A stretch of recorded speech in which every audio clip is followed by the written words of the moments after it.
आज़ादी को 75 साल हो और 75 साल की आज़ादी के बाद देश में आज़ादी का अमृत उत्सव मनाया जा रहा है।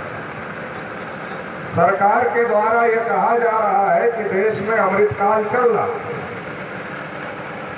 एक तरफ आज़ादी का अमृत उत्सव मनाया जा रहा है तो वहीं दूसरी तरफ जो देश की सबसे बड़ी आबादी है, जिसे ओबीसी कहा जाता है, जिसे आम बोलचाल की भाषा में पिछड़ा वर्ग कहा जाता है, वो लोग इस बात के लिए संघर्ष कर रहे हैं कि देश में जानवरों की गिनती होती है मगर हमारी गिनती नहीं।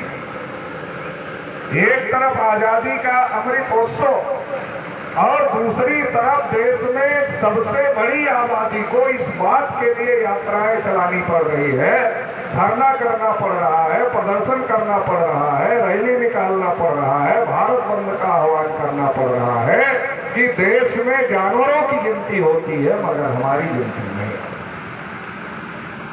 एक तरफ आजादी का अमृत महोत्सव और दूसरी तरफ देश में किसी की हत्या घड़ा छूने की वजह से हो जाती है, किसी को मूछ रखने की वजह से पीट दिया जाता है, किसी को घोड़ी पर बैठने की वजह से पीट दिया जाता है और किसी की हत्या जय भीम बोलने की वजह से हो जाती है। ये भी देश में चल रहा है और एक तरफ देश में आजादी का अमृत उत्सव भी मनाया जा रहा है। एक तरफ आजादी का अमृत उत्सव और दूसरी तरफ कुछ लोगों को चौराहे पर पीट लिया जाता है और कहा जाता है ये तो इस चीज का मांस ले जा रहे थे, उस चीज का मांस ले जा रहे थे और उनको पीट लिया जाता है। ये भी चल रहा है। अभी कुछ दिन पहले जज के सामने ही गोली चल गई, हत्या हो गई लखनऊ में। लोगों ने बताया कि जज साहब भी जो उनका मेज था उसके नीचे छुप गए जब गोली चली। तो क्या करें जज साहब?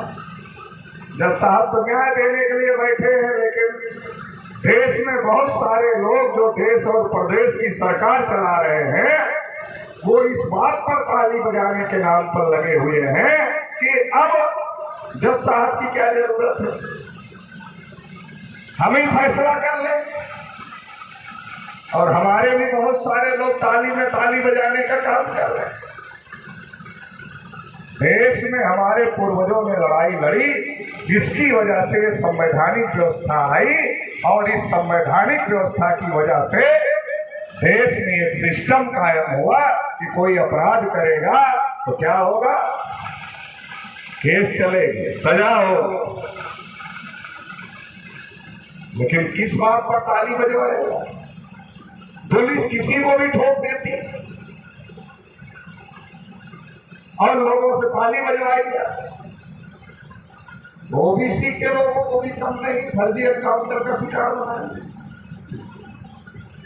तो सवाल ये है देश में चल क्या रहा है और जो देश में चल रहा है अगर उसके खिलाफ हम खड़े नहीं होंगे, उसके खिलाफ हम बोलेंगे नहीं, उसके खिलाफ हम लड़ेंगे नहीं,